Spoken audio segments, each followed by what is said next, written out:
Tudo bem com você? Espero que sim.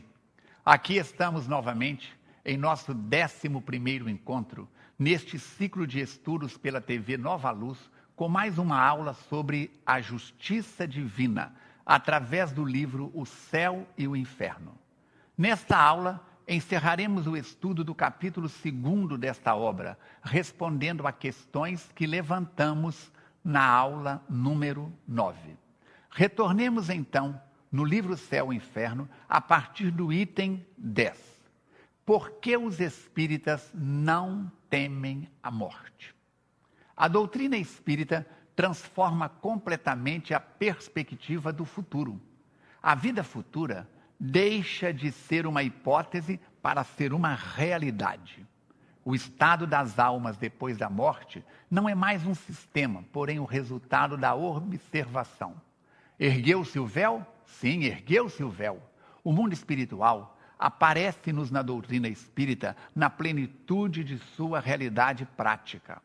Não foram os homens que o descobriram pelo esforço de uma concepção orgulhosa. São os próprios espíritos, habitantes deste mundo, que nos vêm descrever a sua situação.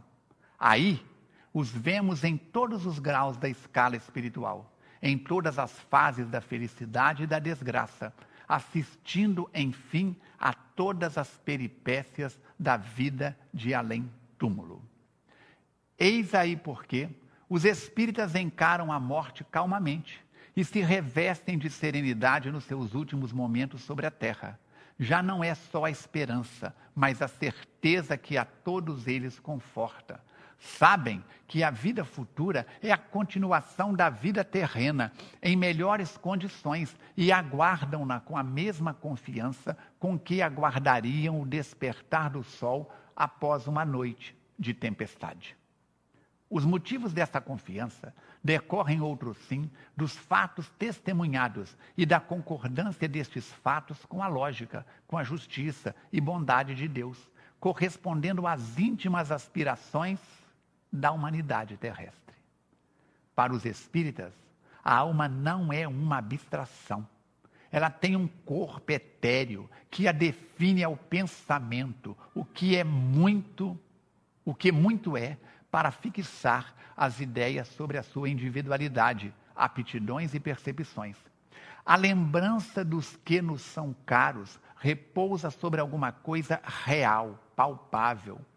Não se nos apresentam mais como chamas fugitivas que nada falam ao pensamento, porém sobre uma forma concreta, que antes nos mostra como seres viventes. Além disso, em vez de perdido nas profundezas do espaço, estão ao redor de nós. Paulo de Tarso dizia que estamos cercados por nuvens de testemunhas. Leia no Novo Testamento. O mundo corporal e o mundo espiritual identificam-se em perpétuas e contínuas relações, assistindo-se e interferindo-se mutuamente. Não mais permissível sendo a dúvida sobre o futuro, desaparece o temor da morte?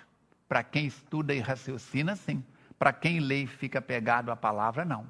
Se nós encaramos a sua aproximação a sangue frio, a aproximação da morte, como aguarda uma libertação pela porta da vida e não pela porta do nada. Morrer, desencarnar, é apenas mudar do estado físico para o estado espiritual.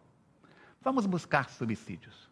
Pedro Leopoldo, reunião pública do dia 25 de setembro de 61.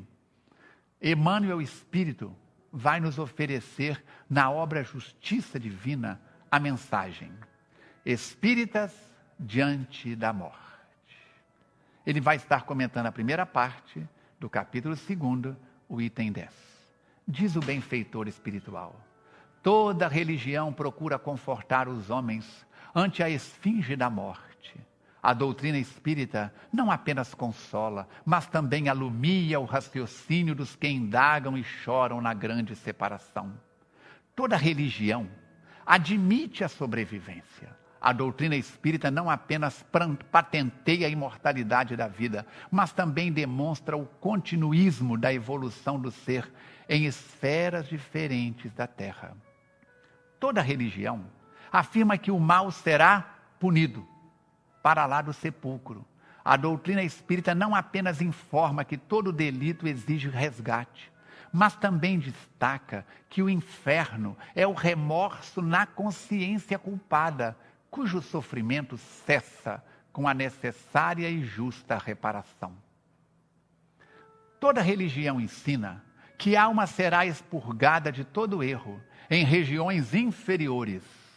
A doutrina espírita não apenas explica que a alma depois da morte se vê mergulhada nos resultados das próprias ações infelizes, mas também esclarece que, na maioria dos casos, a estação terminal do purgatório é a mesma, é mesmo a terra, onde reencontramos as consequências de nossas faltas, a fim de extingui-las através da reencarnação.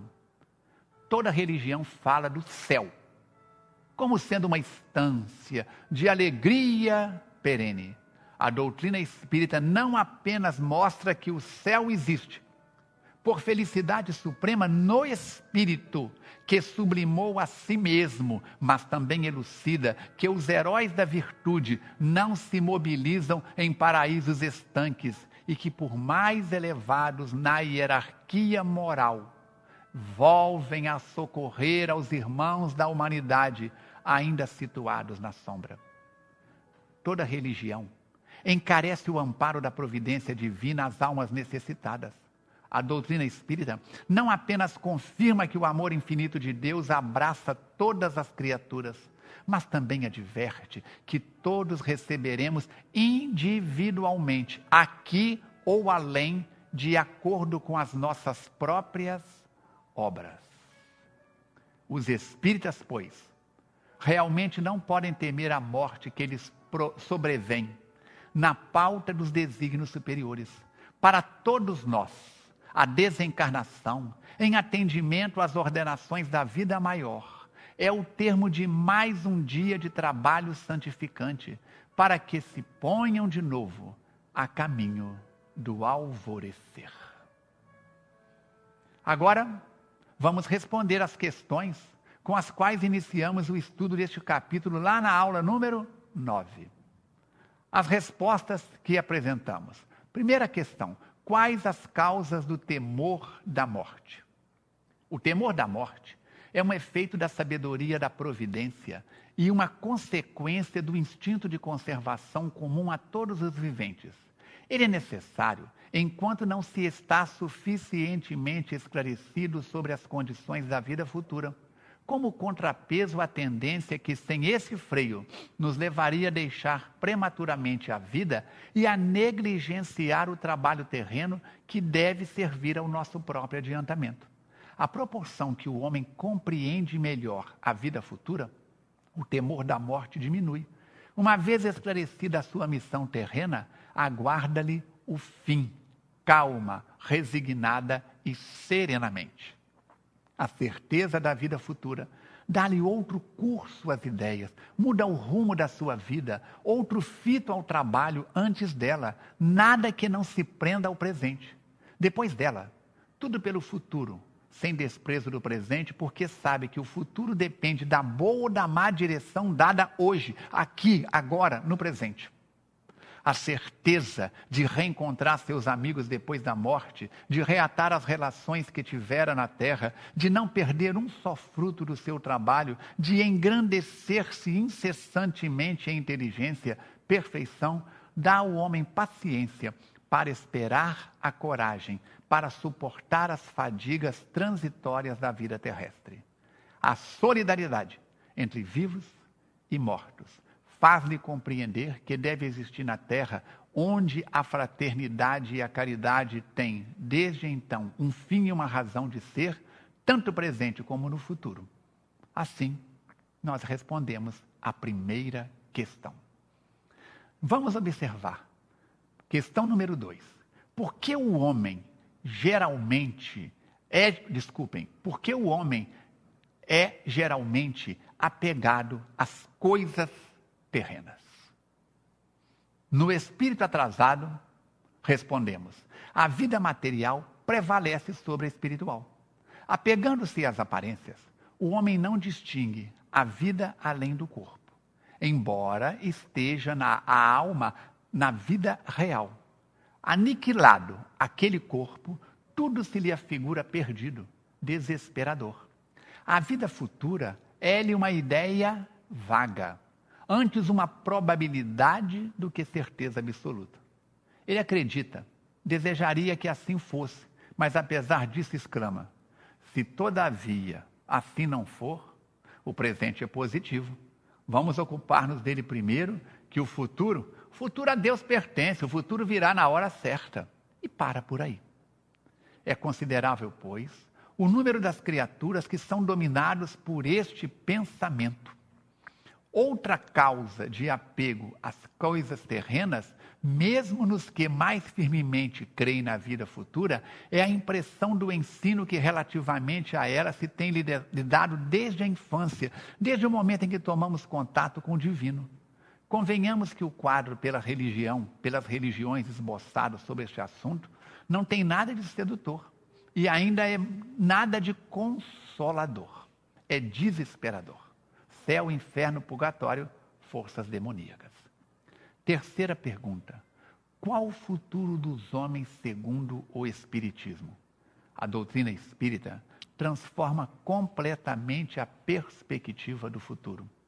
A vida futura deixa de ser uma hipótese para ser realidade. O estado das almas depois da morte não é mais um sistema, porém este resultado de observação dos fatos que Allan Kardec nos apresenta nessa obra de maneira clara e objetiva. No Antigo Egito falava-se que Ísis era a deusa que levantava o véu do conhecimento. O Espiritismo ergueu o véu de Ísis, o véu abrindo para nós o mundo espiritual. Aparece-nos na plenitude de sua realidade prática. Não foram os homens que entraram na dimensão espiritual através de raciocínio. Pelo contrário, são os espíritos que vieram através das mesas girantes, são os espíritos que vieram através dos homens e mulheres com sensibilidade de os perceber em todas as fases da história. Joana d'Arc, a donzela de Dom Remy, é um exemplo dessa realidade de um encarnado perceber o mundo espiritual e receber orientações. São esses habitantes do mundo espiritual que nos vêm descrever a sua situação e a realidade do além-túmulo.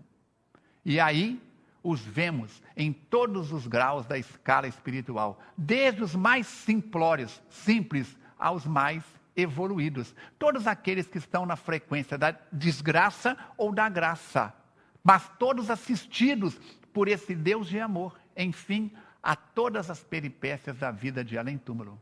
A vida futura é, segundo o Espiritismo, a continuação da vida terrena, em melhores condições, e por isso os espíritas a aguardamos com a mesma confiança, com mais confiança do que aguardariam o despontar do sol após uma noite nebulosa de escuridão, trevas, raios e tempestades. Os motivos dessa confiança decorrem, então, destes fatos que foram observados, analisados, testemunhados, comprovados com a lógica, com a justiça e com a bondade de Deus. Dessa forma, vamos responder agora a questão número 4. O que significa o céu? O vocábulo céu, onde a teologia católica o situa. A palavra céu designa o espaço indefinido que circunda a Terra, e mais particularmente a parte que está acima do nosso horizonte. Vem do latim coelo, côncavo, porque o céu parece uma imensa concavidade. A teologia cristã reconhece 3 céus. O primeiro é o da região do ar e das nuvens. O segundo, o espaço em que giram os astros. E o terceiro, para além deste, a morada do Altíssimo, a habitação dos que o contemplam face a face. E conforme essa crença que se diz que São Paulo foi alçado ao 3º céu, recomendo você ler o livro Paulo e Estevão, psicografado por Chico Xavier e aí editado pelo Espírito Emmanuel, onde há um momento em que é muito bem explicado essa narrativa de Paulo visitar o 3º céu. Assim, nós estamos fechando essa segunda parte. Se você quiser ampliar ainda mais os horizontes da sua mente a respeito dessa realidade, da interferência do mundo espiritual no mundo físico e vice-versa, recomendo ler o nosso livro Perda de Pessoas Amadas, onde você vai ter 10 capítulos explicando a jornada da nossa experiência com a morte biológica de parentes e amigos. E, ao final, ainda 22 livros que recomendamos para que a sua mente se abra mais e mais. E você possa ter compreensão cada vez plena e realizada. Agradecemos a sua companhia. Desejamos que cada dia da sua vida seja de mais compreensão e que possamos vencer toda esse desafio de estudar a realidade do mundo espiritual, para a qual todos voltaremos mais cedo do que pensamos muitos, na grande viagem da vida para a vida. João, capítulo 10, versículo 10. Eu vim para que tenhais vida e vida em abundância. Um grande abraço a todos e até o nosso próximo encontro, até a nossa próxima aula. Muita paz. We are